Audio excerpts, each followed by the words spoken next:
These are the wildest, smartest, most jaw-dropping vans people actually live in. We got some stealth campers to tiny tech havens. You're about to see how far van life has come, and trust me, it's not just a mattress in the back anymore.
The idea of off-grid living within a van is incredibly appealing, and is something many van lifers strive for.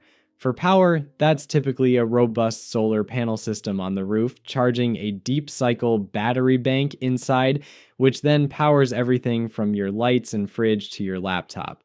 Water usually comes from a large fresh water tank, maybe 20 to 40 gallons, and a pump to deliver it to your sink and shower.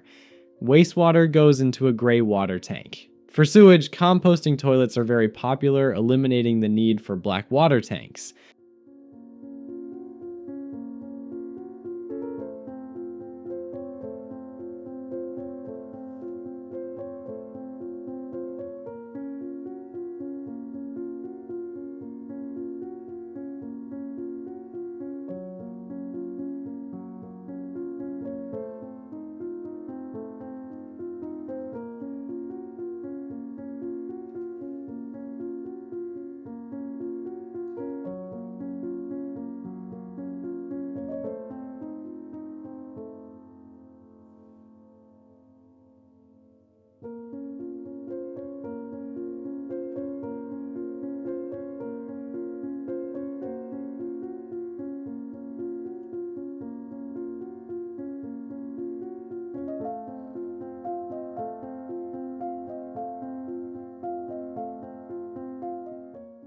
The community aspect of van life is pretty good and often surprises newcomers. It's not just about seeing cool vans on YouTube, there's a real life network of support and camaraderie. You'll find online forums and Facebook groups dedicated to specific van types, DIY builds, or regional meetups. There are numerous van life gatherings and festivals where hundreds, sometimes thousands of like-minded individuals come together to share stories, show off their builds, and offer advice. Pretty cool, right?